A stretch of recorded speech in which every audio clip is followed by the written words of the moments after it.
going forward, it's about giving back. It's about paying forward, ultimately. When I look back on that chapter, that career that you spoke about there, I do so with a great debt of gratitude. And this is what I've been speaking and reflecting upon probably the last 2 or 3 years, really. One of the things I was going to ask you were about the operation that you had with your mouth, which I must admit, I don't know if you quoted it actually on Sky or afterwards, but you came out with something like, if you're wondering why I sound like I've got a set of car keys in my mouth, it's because I've had my face cut on.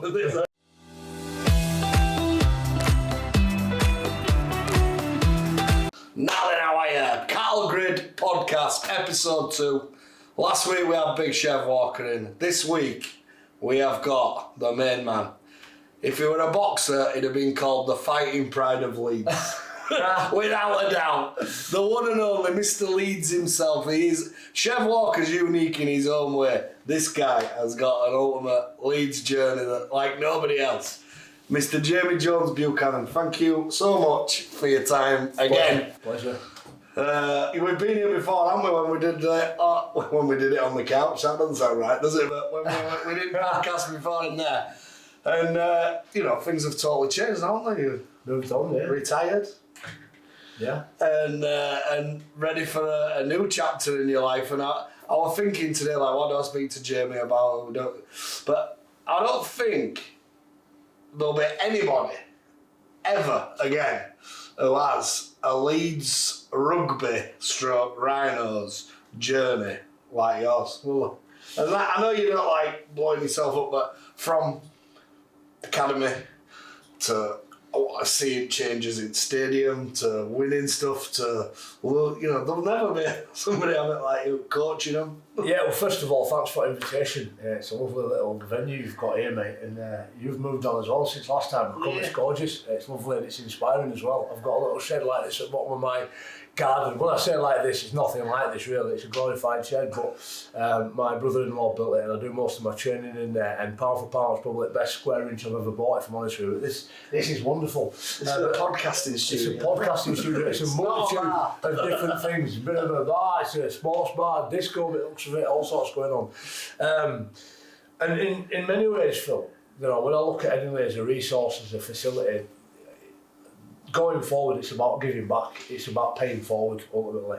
When I look back on that chapter, that career that you spoke about there, I do so with a great debt of gratitude. And this is what I've been speaking and reflecting upon probably the last 2 or 3 years, really.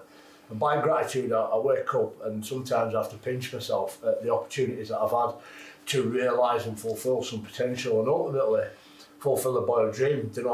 When we were kids and we played against each other at Stanley and Cherwell, I think certainly I had this inspiration, this narrative that I wanted to live out of being a professional sports person. I was talking about being educated, entertained and inspired by what I saw at Headingley Stadium, Leeds Rhinos, Leeds RL back then, and that informed me as to who and what I wanted to become. And we're 421 games, 20 years later, 144 different players. I look back on that and went, wow, that was unbelievable. And I probably spent all those years driving forward, trying to win the next trophy, trying to be a better version of myself. Had some great experiences, some bad ones as well, each of which was a learning one. And that's what ultimately is important, that we get out of bed every day and learn from what happened yesterday. And by yesterday, I mean every single day that happened since the day we were born. And I did that for 20 odd years. And then when I did retire, Phil, I did look back on it and thought, wow, I can't ever repay the people that gave me that opportunity. Very gracious opportunity, an opportunity that I didn't necessarily deserve, but was given anyway. It wasn't easy, it took a lot of hard work, sacrifice, pain, and as I'm sat here now, my knees are sore, some pains are still hurting. But my driving passion now, having done what I've done, and achieved some what I've been fortunate to achieve, and got what I've got in my family, and my wife and 4 kids that make me the happiest, my driving passion every day when I get out of bed is to pay it forward and just do my little bit within the city of Leeds to inspire others. So when you say there'll never be one like me, well, the driving hope is that there will be plenty more like me. That's the idea, that we open it up. And when I signed for Leeds in 1997 as a 15-year-old fanboy, and I remember debuting in 99, there was just one men's team back then, but now we've got a women's, a wheelchair, learning disability rugby league, physical disability rugby league. We've even got a netball team, so we've transcended the game of rugby league in itself. We're even using the brand identity to open up what we've got to other sports. And that is ultimately down to giving opportunities to everybody of all ages and abilities. And now in my new role as head of culture, diversity and inclusion, I feel exceptionally grateful and privileged to be able to hopefully pay that forward for many years to come. Yeah, it's been some journey. I was trying to roll it around in my head today, and like you touched on, we have known each other a long time from when I played nowhere near as good as you were. We played at Chilwell and Jim played at Stanley, but I was thinking and trying to put it into context of like, when I say nobody will ever do it again, nobody will ever seat changes in stadium, seat changes in club. You know, you've walked out of that stadium and South Stand weren't there. Well, it's flattened. Yeah. And I'm a very, very keen rugby fan. I've always had a massive interest, especially in our age group that come through, yourself, Simfield, all that. And I was just thinking, that guy has never... There'll be nobody... And I know that you're very humble and this, but nobody will ever see that change. What you saw in your career, nobody. It doesn't matter if somebody comes in. If your son comes and does exactly the same amount of games and wins exactly the same amount of trophies, he still won't see what you've seen at Edinburgh. Nobody will ever see the change, the shift from, when you signed, it was just coming out of Leeds Rhinos, I suppose, and Rhinos coming. You saw the whole of the Rhinos stampede, for want of a better word, didn't you? I did, and that's what I think. I don't take it for granted either. I realise where I've come from and what journey I've been on, and that's testament, ultimately, to two people, in my opinion. One, Gary Etherington, for being a visionary and a pioneer. I think he's the guy that steered it. And Kevin Simfield, who is ultimately the spirit of the Rhino. I think in terms of individuals, I've never met anybody who sticks to his values and adheres to what he believes in quite like Kev and the virtues in which he believes in. I think shine brighter now through what he's done for likes of Rob Burrows than he ever did as a player. But that success as a leader on the pitch through Kevin Simfield, symbiotic, almost like a binary star with what Gary Hetherington's done and driven off the field, has ultimately manifested into what we've got today. And listen, if I can remember the story really quickly, there was a parable that I read in a book recently, and it was about an old fish that was swimming through water, and he sees two young fish, and he says to them, how's the water today, boys? And they carry on swimming, these two young fish, and one of the young fish looks at the other and goes, what the hell's water? And you think to yourself, like, do fish actually know what water is? They're in it that much, aren't they? And sometimes you can be in an environment for so long that you start to take it for granted, but I feel like the older fish, and I've seen the water at different temperatures, different heights, and I've seen it evolve, and I know it's there, and I never take it for granted, which is why I feel really privileged to still be on this next chapter. One thing I will say, Phil, is that I don't, and I know Kev doesn't, and certainly that cohort, that golden decade generation of players, don't want to be defined by just that period of time. In many ways, I look at my career and it's like a vintage bottle of wine. Nobody can ever take that away from us. It was a special period. It was like the fruit of that vine is bottled up, and it will be forevermore. And we can learn a lot of lessons now and again. We can pop the cork, we can have a drink and reminisce about the memories and talk about what we learned there. But that's gone now as well. The cork's on it, and it's in the fridge, the cupboard, the pantry. Now it's about what's next. How can we define ourselves and take what we learned then into the future? Because I'm 40-year-old, I'm, God willing, in next second half of my life, and in that second half of my life, we've got to still be striving to be as influential and to be as benevolent, if you like, forward-giving as we were in that first half. So still a lot of work to be done. There is. It's interesting. From my point of view, it's really, really interesting watching from outside in, and what I found ultra interesting were spending some time through a lockdown where Chev were working with us, and he were coaching academy, and he were absolutely adamant that Leeds needed to get back to them core values that made your generation and what he played so well, and then seeing these players, because believe it or not, he actually worked with us for 24 months. 24 months in the juniors a lot, isn't it? So when he first come with us, he's telling me about this kid on wing, and he's telling me about Morgan Gannon's going to be a sensation and blah. And then seeing him coming through, and I do think at Rhinos at the moment, he's sort of like starting to bend back that way again, where some juniors are coming through and they're getting time. They're getting a bit of time to play. So maybe it's going to come all full circle and it'll work out like it is. But getting back to the first thing without harping on about it, even Sinfield went and had a look at Union. You just stayed one dog, one hair. But we won't harp on about that forever. One other thing I wanted to ask you about, how did you find coaching?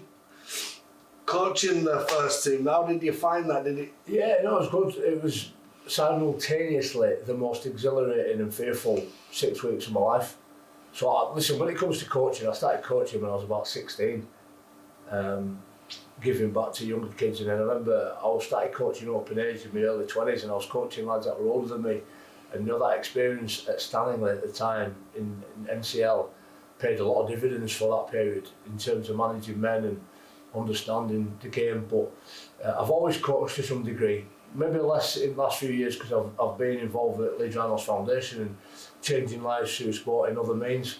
But ultimately when I retired, I think the idea was to branch off into a multitude of roles, which I'm doing now, but COVID it, and I ended up being almost siloed, bracketed with what I knew most, which was the rugby field. Ended up being an assistant to Rich Agars, did some combat and the defensive side of stuff.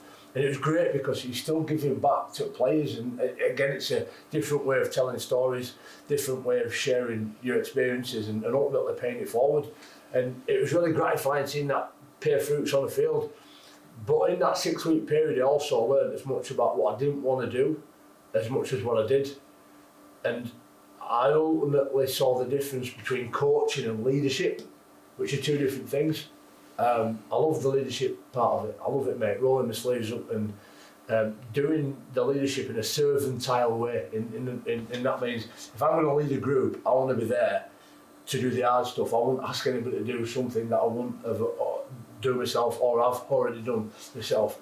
Coaching is very different though, because coaching is the technical, tactical side of it. You've got to sit and watch hours and hours of video footage.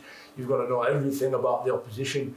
You've got to be an expert and an anorak in everything that revolves around coaching. And it's not just about the stuff on the field either. It's getting to know your players, where they live, what some of their stresses are, what their challenges are in life. Because ultimately, if you can get 30 happy men onto a field, it goes a lot smoother what you've written down and planned to do. I took over at a point when there weren't 30 very happy people. And my ultimate goal at that period of time was to almost wipe the slate clean, get them talking to each other, get them showing a little bit of gratitude and gratefulness for what they were doing for each other on the field, and installing a sense of belief again and pride in what they were doing, that purpose and belonging.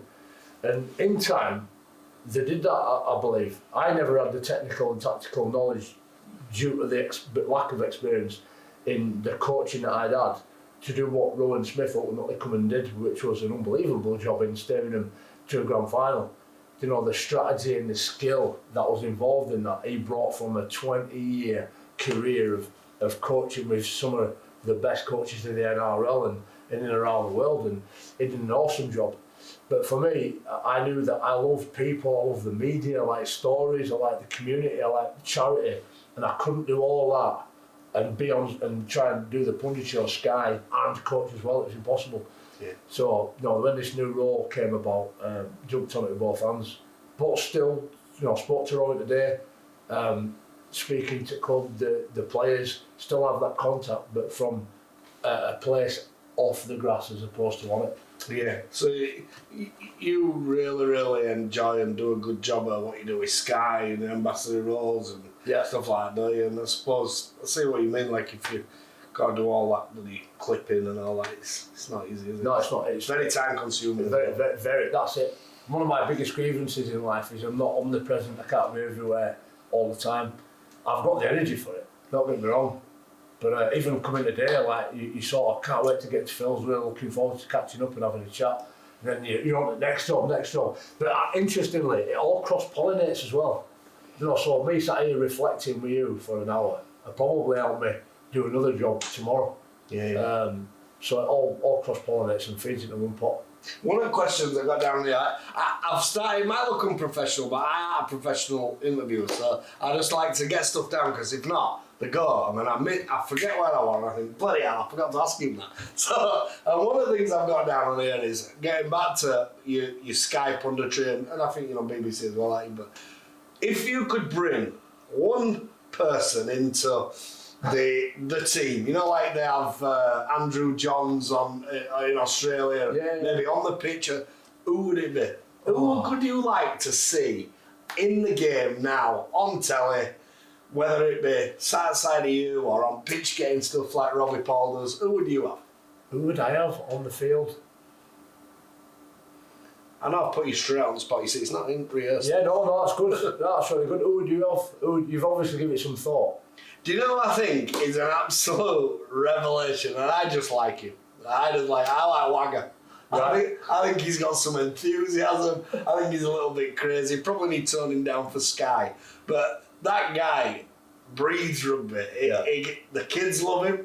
He's into it. He does these trick shots. I think he could be made into an absolute star on Sky. And I think they do a decent job, but I think there's a lot of people that are almost slightly wooden, where I think somebody with a bit of humour, a bit of a jester, and really fizz things up. But I'm a Wagger fan. Yeah, no, it's interesting. Wagger's brilliant. I love him a bit. Back in Rugby M days, we used to have loads of fun with him, and certainly with the Rugby League demographic, I think he feeds into that for sure, absolutely.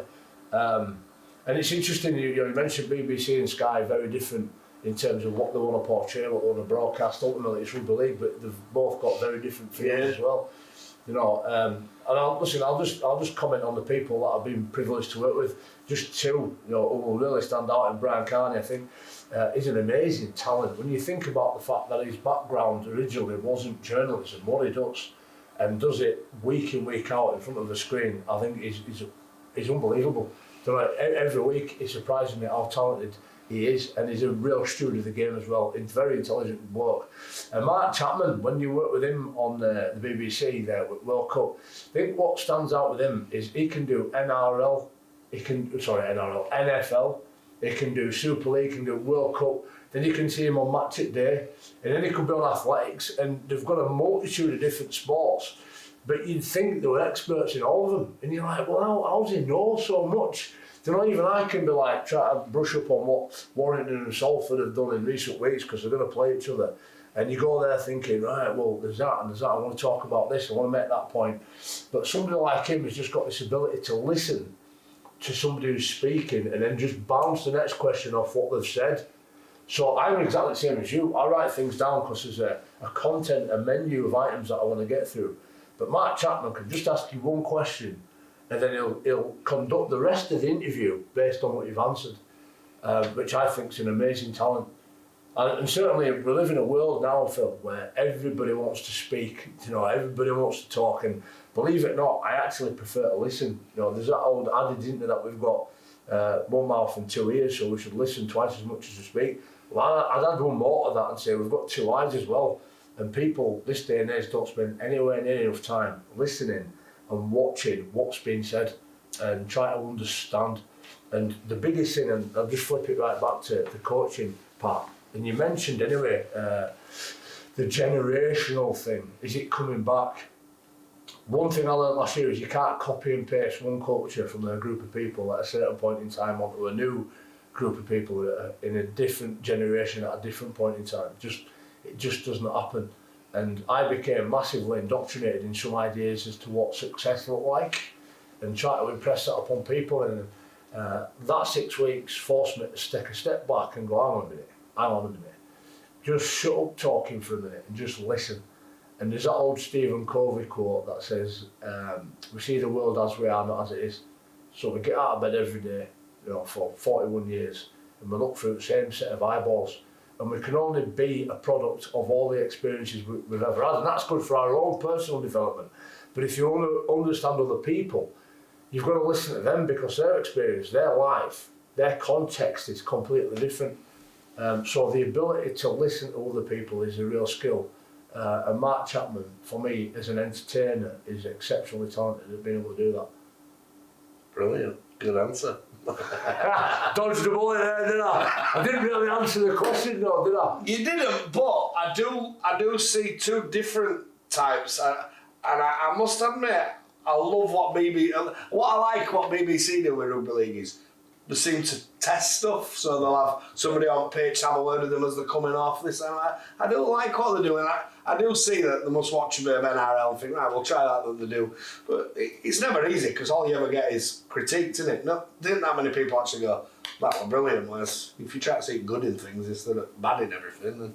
There's also, again, I say context, I'll use it all the time, there's a budgetary difference as well. Yeah, money, what you can put into. Yeah, it's all about what resource you've got at your disposal, and that defines or dictates certainly what you can produce. You know, I remember me and Simo used to run around messing about rugby and I don't know, people saw it on telly probably and thought that there was a production company behind it and it was just me and him with a DSLR. Yeah. Just doing exactly what you're doing now. Just for good at game, for good at storytelling, we just used to go around. There was no production value at all. We just made it ourselves, and that's where I learned to edit stuff. So yeah, I mean, rugby league in the NRL in Australia has got a massive sort of budgetary difference, and I like watching NRL 360 on complete loop. You know, rugby league every second day. My boys watch it, but you've got to make most of what resources you've got. But I will say everybody in rugby league in the UK is doing the best. One of the things I was going to ask you were about the operation that you had with your mouth, which I must admit, I don't know if you quoted it actually on Sky or afterwards, but you came out with something like, if you're wondering why I sound like I've got a set of car keys in my mouth, it's because I've had my face cut. And I thought, well done you, that just put that straight to bed. Are you having that done as part of your appearance? Is it just something you want to do? Is it for your broadcasting? And basically what I'm trying to say here is like, are you getting your TV face ready? Or is it just something you wanted to do? A bit of all sorts really. So ultimately, when I was about 13, 14, I went to the dentist, and the dentist said I needed an operation on my jaw, and playing rugby, I broke it twice. I couldn't have the operation because I was playing, and I had hopes of being a professional sports person. And you can't take your head apart in a game like rugby league, right? Literally take your face apart and have the best part of 18 months, 2 years, with the risk continuing that if you get a good bang on face, your head might fall back apart. So I always knew that I'd have to wait until I finished playing. I finished playing in September 2019, and then as you know, a pandemic hit, and getting in a hospital is a nightmare. Yes. So the first opportunity, and I always said when I retire, I'll get it sorted out. First opportunity, I'll jump on it. And actually, there's a doctor called Chris Brooks. He's really well known in rugby league. He was an England doctor for years. I met him playing in World Cup for Great Britain and whatnot. And I had a chat with him. And he said he used to be a maxillofacial surgeon. And he said, when you've done, come and see me and I'll sort you out. And he put me in touch with a great fella over in Liverpool.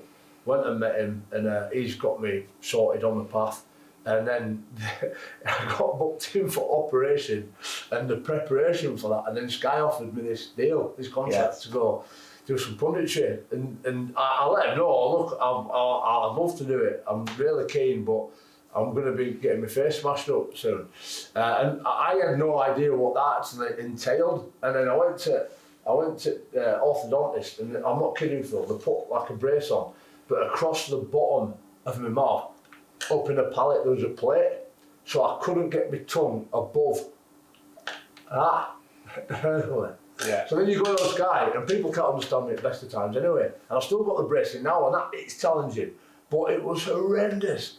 And I thought, like most things in life, you know, you don't grow until you get out of your comfort zone, and I thought, if I can get through this, then you can get through all. If you can go try and tell a story, stop spitting at Brian Carter when he's asking you questions and do it on Sky, you can get through all. But at the same time, you've got to be mindful of the fact people are always going, what is this kid on? Why is he on? And I've seen some of it. Thankfully, most people in rugby league are kind and understanding. Some are, and they're brutally honest, and that's fine as well. But it was a challenge. I got through the worst part of it, and I can't wait till it's finished. It all gets finished at the end of 2023. When I'll get the bottom bit fixed to the top, So this time next year, God willing, again, if it all goes well, it'll be significantly different to what it is now. Brave lad taking that on and going on Sky. These people, you get small-minded people on a chip that, they're not in your shoes, and if they know what you were like, then they understand that. Context is king, and I left the ego in my childhood. I started off. Everything I ever wanted to achieve or do, I've done it. If life was a game, it's done, and everything I love's at home right now. So, other people's opinions, it only reflects my own self-image, which is what I think other people think of me. It's none of my business, and I can't control it. My own self-esteem is what I think of me and what my wife and kids think of me, and I can look at me every day and be content with the fact that I get out of bed and try my best to do the right thing.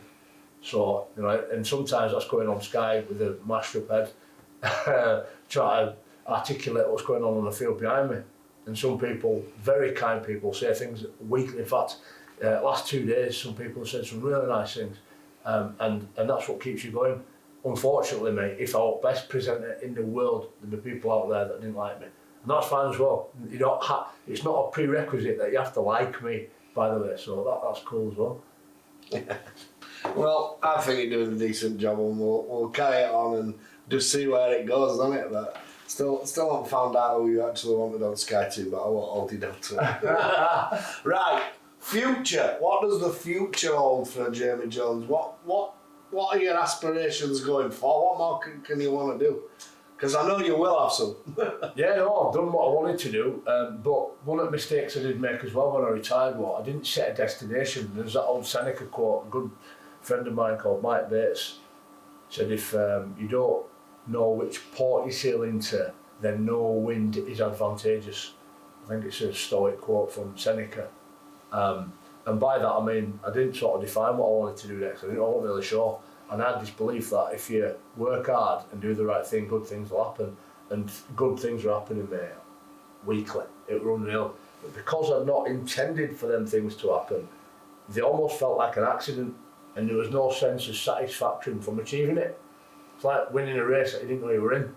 And I'll be honest with you, mate, I struggled for a bit. I thought, what am I doing?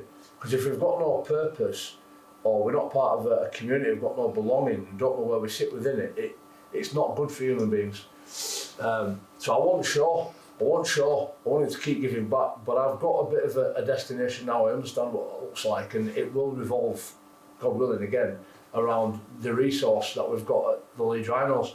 So this hopefully this Intercultural Diversity and Inclusion means that I'm part of the management team, which scopes everything from what happens with men's team right through to sort of fans experience, running a long bar, for example, or providing apprenticeships for women within our netball or women's team, so that they can leave their Headingley experience as fulfilled as I felt I did, and that they've grown and made a big step forward in their life. Now, in the next 3 to 5 years, I'm not sure where that'll end up, but time goes on, succession happens, and I'm 40-year-old. I've got a lot of love to give, got a lot of experience. As you said earlier, there's not many people who've been through the journey that I've been through at Headingley. There's nobody more passionate about Leeds in the club than I am. I'll give everything that I've got without sacrificing my family to that next generation. But I've still got a lot to learn about people, about management, about governance, finances, and all that. But what I can find confidence in is that there's a lot of people that surround me right now who are well versed in all that and are supporting me. And there's that saying, and I think Kev Sinfield used to say, you become the average of the 5 people you spend the most time with. So spend your time with great people and you'll keep growing. Yes. Sleep with dogs, you'll get fleas. It's just that and all. You've been listening to Kev, haven't you? Does it? Yeah. Well, I don't get to spend no time with him, but I know you think a lot about him. And talking to Kevin Sinfield, how's yours running journey, which I'm sure is influenced by his? Bloody hell, I mean, look at weight you've lost. You've lost a lot. You look fit as a butcher's dog. You know. I would know. You would know. But yeah, it's funny because I don't even know if you know. You probably do. But I was going through Leeds the other day, down past where King's pubbies down, I think is it Water Lane, Halifax. There's a picture of you and your wife. Have you seen it? No. Mate, there's an advertisement for Leeds Marathon, and you remember on it? Ah, class. And I thought, I wonder if that's just random or I took a picture. I'll show you afterwards. But you'll obviously be doing marathon. Yeah. I've got to keep banging that drum for Rob Barone for MND Association, and what Kev's instigated there, and Rob at the centre of it. Them two again. The shine brighter now than we ever did anything that was achieved on pitch has been massively eclipsed through adversity, and I think it's another reminder that when you stick together and you bring a group like that together, there's nothing you can't overcome or achieve, mate. When you're so united like that, and that is a real pillar that Kev's put up there, and he keeps talking about doing it for your mate, and this is just the next chapter. He's obviously run the 7 marathons in 7 days, under 4 hours, and he did 200 miles from Leicester to Leeds. Then he did 7 ultras on bounce at the end of 2022 last year. This year it's going to be about the marathon, and it wouldn't surprise me if Kev did another big event at the end of 2023 as well. And we've been there to film that through Ram Films and try and document as much as we can. Keep the drum banging and the awareness rising and the funds raising for the people who are living with MND on a daily basis, and all those ultimately, like Lindsay Burrows, who's a superstar, and the children, in what they have got to do as well. But the big thing for me is Kev removing the full stop at the end of "there is no cure," full stop, and saying, well, actually there isn't yet, but if we keep banging this drum, we keep running hard and keep doing what we need to do, we'll find one in time. So when I retired, I wanted to start doing a few weights. I wanted to get a nice little venue like this. I'm a few years off something like this, but thought, right, I'm going to get a bit of a Mr. T gangster rig. I've got 8 grand final rings I can drive around and put some feathers in my ears, if you know. T5 transporter van with 270,000 miles on clock, which I've since sold because of my carbon footprint, wasn't very good. And I ended up running out streets like an idiot with like Kev Sinfield, and I look more like Mo Farah now, mate. I'm dead slight and skinny, and people are going, are you alright? Are you alright? But actually, I know I'm sat here rubbing my knees, but I retired with all kinds of ailments and all kinds of pain, and I've never felt better in my life, honestly. I've run probably 10k every day for maybe the last 8 weeks. And I run most days now, and actually it's not physiological.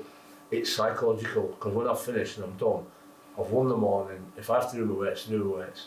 I get up at 5:15 every day. You'll know, actually, you'll be up earlier than that, but it gives me time to get my training in before the rest at calamity starts, and then I can go into that calamity a better version of myself, feeling motivated, refined, and having got some oxygen to my brain. I have some epiphanies and ideas that inform me as to what I'm going to do for the rest of the day.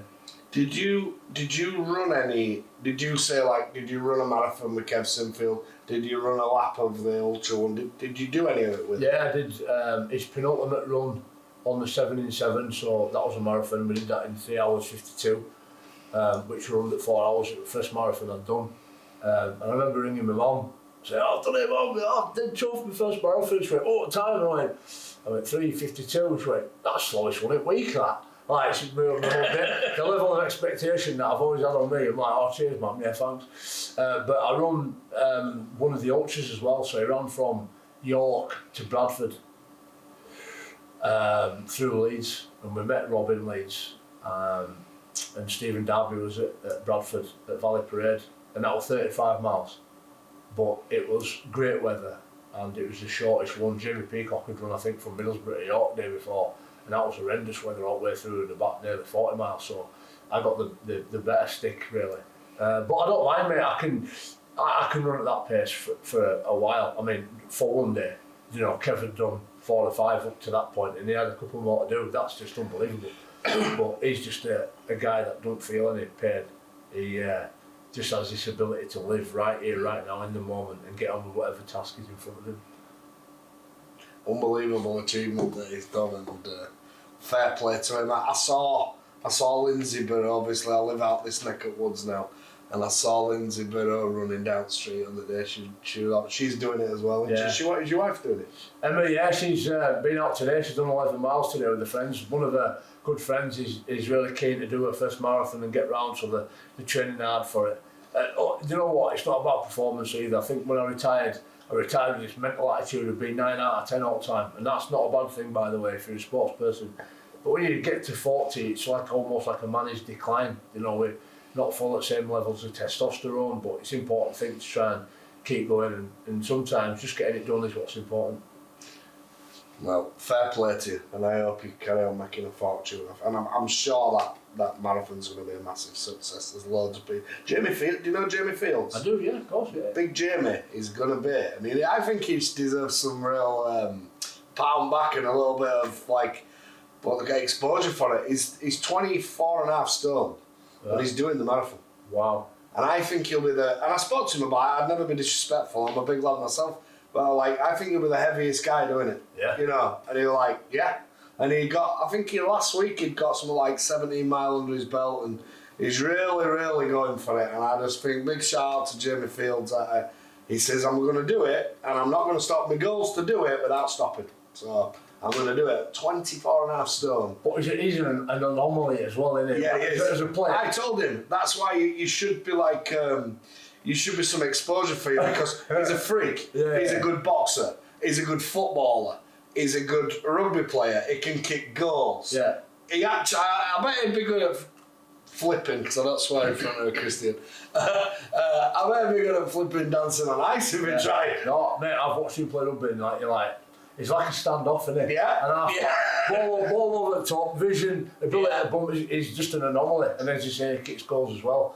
And he's running a marathon. Running a marathon now, no, he can't do. So if you see him, give him a pat on the back, because I was telling him and he was like, Phil, you make me feel great when I speak to you. I'm like, mate, you should be proud of yourself. Yeah. I couldn't do it. I'm heavy. I'm not telling you how heavy, but I'm heavy. And I'm like, wow, well done you. I says, and I think you should be branding yourself, some of these Instagram people, as Jamie Haystacks, the king of the marathon runners. Because there won't be so many heavier than that doing it. No, I'm surprised. 24 stone. Not running it as well. And I'll bet you he don't get a terrible time. Because like you said, he's one of them freaks. He's a freaky individual. Yeah. I love stuff like that though. That's why I'm telling you. I knew you'd like it. That's I love it. That's why I love rugby league, because everybody's different shapes, sizes, abilities, and I never cease to be surprised by next game. It's brilliant. Like, one of the things I wanted to ask you today, which I was thinking about today, is, years ago when you used to have top players, so they weren't Super League players, they were just top players, your Ellery Handlers, your Gary Schofields, Martin Afires, it was spread out to quite a lot of people. And they used to finish season and then go out to Australia and do like a cameo role. They might play 8 games. Yeah. If that had been offered up to you, considering you're just a one-man club, you've never played anywhere else ever, would you have taken them up on it, gone something like that? I think it's funny you mentioned a period in time there. I was looking at John Bentley's record of playing for Leeds, Halifax. I think he might have gone and played for Balmain. And they used to have that period, didn't they, where season finished, they could go over there, have 10, 11 games, and then come back. And if it were like that, then yes. Not sure I'd have survived in there, but I would have done. Not as it is now, though, I don't think. No. Yeah, I don't know, I was watching Huddersfield play Warrington last night, just looking back at that game, and I was looking at Will Price, who I think's an exceptional talent. Like, I realised after about 10 minutes, I wasn't watching the game, I was just watching him. So like when you go watch your kid, and all you do is watch, and I was just watching him move around, organise plays, put players on, and he's got a lot of growing to do, but when you see the potential in him, you're thinking, how good's this? Then you're reminded that he's going to go to Newcastle, and you're like, oh wow, we're losing a real talent there. I look at what St Helens have done, and absolutely concede they're the best Super League team of that era, of the Super League era, without a doubt. And but what they've done really well, I think, is the succession. So you've got lads like Lewis Dodd and Jack Wellsby coming on now, who are right at the front end of their career, and world class, by the way. Like Matty Lees, Morgan Knowles, probably getting to their prime, which will put them in great stead for the next 3, 4, 5 years, when Roby and Walmsley and that sort of group, Lomax eventually retires, they've absolutely smashed it. And the challenge though for the game is to keep them players here and away from NRL. And we should almost, we should be, if you're a Wigan fan, you should be paying for Jack Wellesby's wages because we need to keep him here. Because to keep Super League at that standard, and the tide rises, all the boats go with it, as I say. So, it's an interesting period. So, when you were on about Will Price, I've got a bit of a freakish, photographic memory, especially when it comes to rugby league. I can remember stuff from years ago, this and that. And when you were on about watching him, I watched a game, I think it was last year, and he just went across, threw the dummy, stepped off left, bang, scored in corner. And it was just exactly just like watching Leon Price. Yeah. It was just like, wow, other than him being a foot taller, that is Leon Price. I've seen that try before. I've seen it before. And when you talk about stuff like that, I remember coming to watch Leeds not so long back, and this is totally off track and going to Australia, but I was sat there, you were coaching, so it was before Rowan started, you were coaching, Kevin Sinfield's lad were playing, your son were ball boying, going around throwing the ball up and down, who looks exactly just like you. Chev Walker were running water, his 2 kids were behind me. And I'm just thinking, what's going on here? It's not long since Joe was playing standing on there, and this is how it's all going. Yeah, mate, it's awesome. And Jack Sinfield, mate, we talk about in the image of your dad, he's double the Kev. In mannerisms, in his preparation, in the way he walks around, but at the same time, he's very much his own person. And I love that. And it's good that he isn't always the perfect image of what Kev is. He's got his own little nuances and traits. And you love that. Jack Sinfield is very much his own man, but you can see his dad's influence on him. But Will Price, mate, phenomenal. It's just a shame we're not going to be able to keep holding him. Well, it's the need to, I talk about this with rugby league people a lot. I'd love to know your opinion on it. And my opinion on rugby league is it's a fantastic game. And it could be marketed so much better. I mean, I see the growth at the minute in Leeds of the ice hockey team. I don't know if you've been to see it. I've been several times. And I honestly believe, although don't get me wrong, and I do mean this, and I ain't just saying it because I've got a sports professional person beside of me, I don't think people need to be getting the jaws broke, and I'm not promoting going out and smashing people to death. But I think it's a gladiatorial sport, and I think boxing, I think UFC, I think even WWE, there's an element, even darts, there's an element of, tell you what, Jamie Jones, you run at me in the first 5 minutes and see what you're going to get. And it's getting people to buy into it. I'm not for 1 second saying that people should be elbowing people in the face or whatever, but I do think they need to bring some more conflict stroke razzmatazz into the game, which creates more interest, which attracts more. With interest comes money, i.e. sponsors, and then you've got these lads who can stay and play. And I think if you can make darts and all these other things so hyped and so much money into it, and I sit there and I just think, well, rugby league. I mean, I watched Castleford and Saints at weekend, and it's by far miles more entertaining and tough and hard. I just think it's underrated almost. Like, it's not giving it enough hype. Give it some, do you know what I mean? Yeah. Well, there's a barrier somewhere, because we know rugby league works, because it works in NRL, doesn't it? Yeah. So we know it works. So there's an issue here, or there's some barriers, or there's this artificial ceiling that's stopping it from working as well here. There's a multitude of different things, not least the fact that soccer, football is massive. But for me, I think, I've been at Edinley, right, for 27 years. In fact, mate, I was there before I was born, because my mum and my grandma used to work there. And she carried me around pavilion at cricket when she was pregnant with me. And so my earliest memories are running round at the pavilion at the cricket at Edinley and meeting some of the cricketers. And I've been to a load of cricket games. I don't know how many games of cricket I've watched. And the point I'm making here is that sporting events are events. You mentioned the darts. the darts is in an event, and you don't always have to go to an event to watch the product on the field. Now, listen, that sounds crazy, that, because I'm always going to watch, and we're going to watch the product on the field. We're rugby league fans. But what we've got to do is just create events for people to come together around this arena, right? This dance floor that is that grass rectangle. One of my biggest challenges now at the minute that I'm trying to overcome is the student population in and around Edinburgh that doesn't come to watch rugby league games.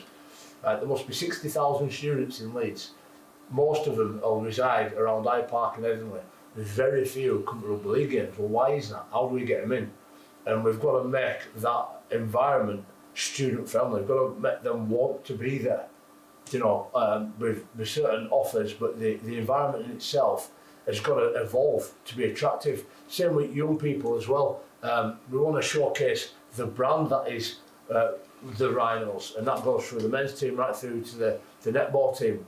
And this is why I don't believe in relegation anymore. I'd be absolutely franchising the best 10, 12 teams, and I wouldn't have promotion relegation. And the reason being is because primarily what goes on the field is the most important thing, part of the product. But actually, a sporting organisation is responsible for its community as well. It's for that social engagement. And sport does change lives through sport. And the teams and the clubs that can evidence that they're doing that, or the best 10, should be the ones that are getting all the investment to keep doing that. And then people will come. Because people don't always come to a sporting ground because of what's going to happen on field.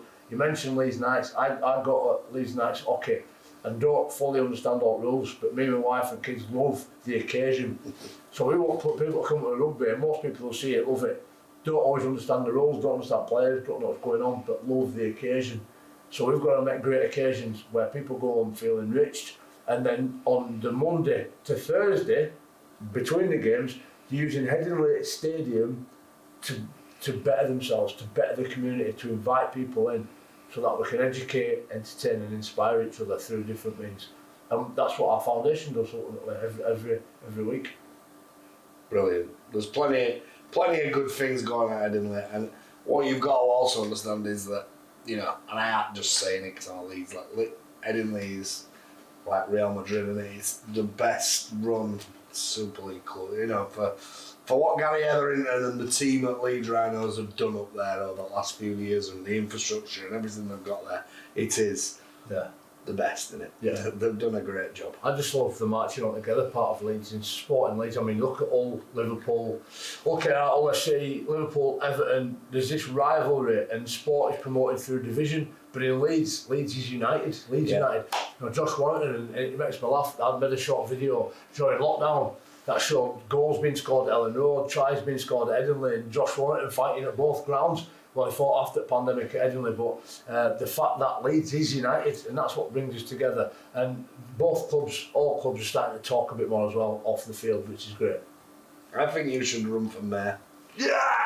My old deputy, Ed Bob Gettins, is the mayor at the moment, and I'm doing an event at Morley Town Hall as part of Lord Mayor's charitable events. So we're going to be auctioning a few items to go towards his charities, and it's an evening with Vinnie Jones. Wow! And if you're not busy on the 20th of May, I'd love you to come and be on top table. I said to Mayor I'd invite you because I do believe, I'm not kissing ass and this and I'm just not that type, but you are a pillar of what Leeds is about, and I'd love you to be there. Awesome. Vinnie Jones is a big star.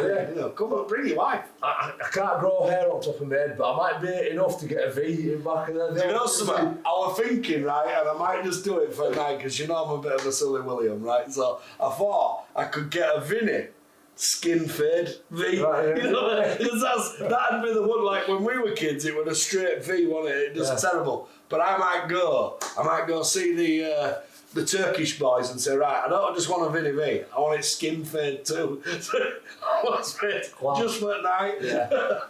But Vinnie Jones is big news. I'd love you to come, and I'd like you to. Do you know Bob Gettins? I've met him, But I always joke about it with him. I say, I'm going to get my mate to take your job. He's the main man in Leeds, not you. Oh, whatever. So, other things I've got here. Yeah. On my questions, I've got 10 questions that I think Leeds Rhinos rugby fans would like to know. So, first one, I can answer this for you. Best teammate. Yeah, it became simple. Yeah. No shit, Sherlock. Most underrated teammate of all time.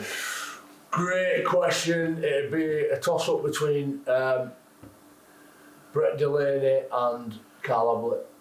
Carl Ablett was great, wasn't he? Carl Ablett scored, mate. He scored every goal final. I used to joke, he used to twerk his way through the line. He used to back up on the line, score a try, but he could play anywhere. Centre, half back, very talented guy.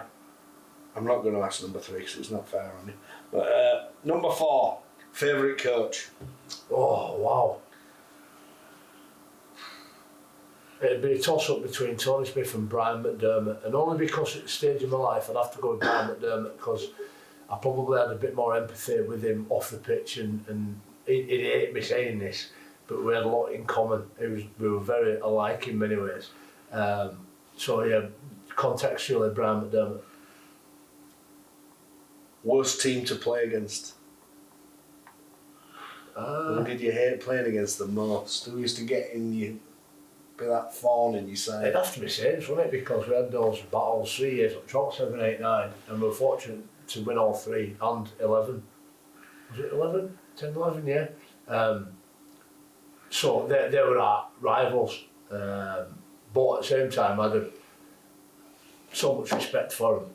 In fact, you know, when if you probably quantified how many times we played each other throughout that period of time, they probably won more games than we did.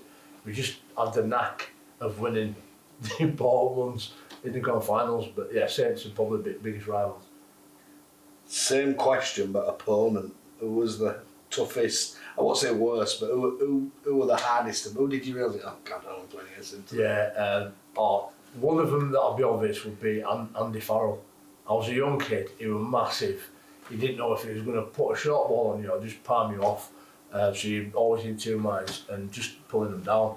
Les Van Acolo were difficult, but if I had to pull one out of a hat that you might not think about, it would be Willie Manu. One that I guess I don't know. Yeah, at LFC. So you had Manu, Kirky and Tom Briscoe at the time, a young kid, and neither you could. It was like trying to tackle 3 lampposts.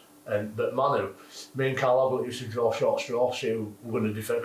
We weren't bothered whether we played left or right side back then. It was like pick a side. But if you're on right, it meant you had to tackle Willie Manu, and he was just a nightmare. Absolute nightmare. Now, I don't even know why I put this one down because we've already covered it really, but did you ever come close to leaving Leeds? And if you didn't, who showed big interest in trying to get you? First club that ever come, actually. First phone call ever as a kid was from Wigan, actually. Before you signed for Leeds? Yeah. And it blew my mind as a kid because Wigan were massive then. They were winning, like, it was the time when they was winning Challenge Cup trophy every year. But I always wanted to play for Leeds. And actually, I was having a conversation. Wakefield took me on like a training day, and they gave me like this provisional contract, like an agreement, but it wasn't a proper contract. And I signed and said, yeah, I'll come and play for your academy. And then Leeds later on offered me a proper contract with a real RFL contract, so I signed that as well. And anyway, they weren't very happy, but the only other time when I was tempted, interestingly, was when we were young kids, the time when Tim Yonkers and Stankovic and all those guys were at St Helens. I remember John Wilkin had been coming through. I remember Basil there gave me a call a couple of times and said, do you want to come? I wasn't playing for Leeds, I was on periphery. He said, do you want to come and have a crack with us at Saints? And I didn't know if I'd get a shot, but again, could never bring myself to do it. I couldn't. I wouldn't leave Leeds until they turfed me out that back door, until they physically removed me. So you know, and apart from those really tiny glimpses, no, there was never any sort of. There's no point. I'll park furniture. Good man. Good decision. Best win. What were your favourite win? Yeah, the first one that pops to mind is beating Melbourne Storm at Ellen Road in World Cup Challenge in 2008. So you've got Billy Slater, Greg Inglis, Cameron Smith. Who else was there? Hoffman has been there. Israel Folau. Like, I think in hindsight, they got done, didn't they? Because they were massively over cap. They're over NRL cap massively.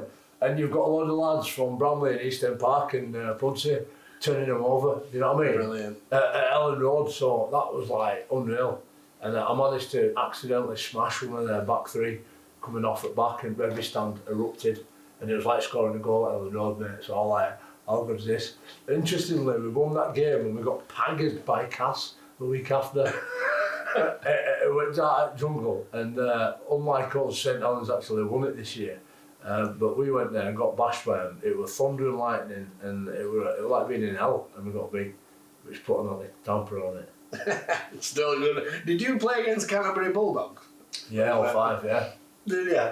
Yeah, first time I played in an NRL team. It was funny. Can you remember in that game there being a pitch invader? By any chance, can you remember it? Chev Walker can remember it because he played in that game. And that pitch invader was actually a mate of mine who'd done it for a bet from Newin in Cherwell. They'd had a bet and said, listen, World Club challenge, you're going off pitch. And he used to play, but I'm not naming his name, but because he'll get embarrassed now, he's all grown up. But he was drinking and one of the security guards on to town rugby tackling. When I mentioned it to Chev, he's like, I actually remember, you know what his memory's like, it's worse than mine. He was like, yeah, I totally remember that. Yeah. I played that game. I scored a try that game. Yeah, you got a pitch invader, but anyway, that's by the by. Toughest loss? Which one didn't sit well with you? First one that we got beat by Toronto Wolfpack at Edinburgh. And mate, we were going through a period of time there. I think we nearly got relegated, didn't we? Was it either 2016 or 2018, something like that? It was awful. And we ended up in that mid-eights, if you remember. We had that mid-eights. And you genuinely fighting relegation. It's like, how's this happened? You know, off the back of being part of a most successful era in club's history. And I remember playing Toronto and they weren't good. It was like a, not to be disrespectful, it just wasn't a very good game. And it wasn't difficult, yet we still got beat. And I remember thinking, that's as bad as it gets for me, that. But that's life, and it's all part of learning. And it motivates you to get up a bit different next day.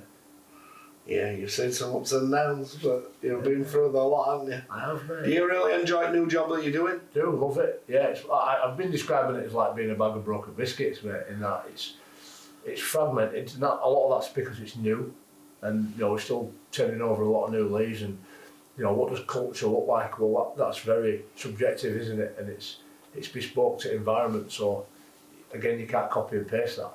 But when you say that, a bag of broken biscuits still taste nice, you know, they just look a bit incongruent, a bit disorganised. And my job is to hopefully pull that together and get an environment, a system that everybody recognises and appreciates being in. And last question, how do you feel Rhinos are going, and how can you see the rest of this season going? How do you feel about it? Yeah, it's been a tough start. I think, again, I went to Manchester last year. UK Sport invited me to a conference they're having, and they pretty much finance a lot of the Olympic sports and decide where government money goes. And there was a guy speaking from the British curling team, so curling on the ice there, and he was talking about strategy and skill level. And when you've got a coach who wants to implement a strategy, it can only go as high as the skill level of the athletes. And I think what Rowan's done is an unbelievable job. The strategy and the skill level of the team is brilliant. You know, it's as good, if not better, than any team I played, without a doubt. What was interesting watching, though, was this third element that you only get in gladiatorial sports like boxing and rugby, league union. And that's the fortitude, the intensity. So Tony Bellew's book is entitled, "No, everybody's got a plan till they get smacked in the face." I think Mike Tyson coined that phrase. So if you've got a strategy and a skill level, being able to do it is one thing, being able to do it under duress is another. And that's why Saints are as good as they are. Now Warrington in off-season have invested a lot of time and energy in getting that fortitude and resilience to a level that matches and complements the skill and strategy. I think Warrington have always been able to score points. It's just when they were on the goal line and they had to go through a few sets of leaking points. In fact, I'll probably talk about it tomorrow when we're only 2 weeks in, depending on whether when you're catching this episode. But they've cut the points conceded in half, and the level that they're operating at a minute, Saints and Penrith both went through the last season and won the comp on it. So, is it what it is? Yeah, it could very well be. Now, as far as Leeds are concerned, I think they've got everything right, just need to lift that intensity. And where we're at right now is 2 games in the season. They did that really well against Hull, I believe. Interestingly, it was a skill level that let them down, bombed a couple of opportunities. Execution is the phrase people use nowadays. But it's a long season, and we went from 11th last year to a grand final. Now, we don't want to get to 11th this year. We don't want to be banging around, bouncing off at the bottom of the table, but it'll take a couple of weeks to get up to speed, but absolute faith in boys, yeah. Brilliant. Well, I'm going to sign off by wishing you all the best with your new job. Thank you. I hope Rhinos go well. I hope your lads do very well, because I know they're signed on at Rhinos. How many is it signed on at Rhinos? There's 2 in scholarship, no expectation from me. As long as they come out of there better individuals, that'll do me. Whether they play first team or not, they've got potential, don't get me wrong, and I wish them all the best. But I'll be honest with you, people probably look at them and go, oh, Jones-Buchanan's kids and this and that. I have had very little bearing on their achievements. Yeah. Very little. I take them training, but I don't go on field. I don't give them any real feedback unless they ask for it. I don't give them any advice unless they ask for it. They are their own men, and as long as they're enjoying it and they're trying the best, that's all right. Well, that's all you can do, and thanks for coming today. I really appreciate it. Thanks for having me. Take care. Talk to you all together. Yeah.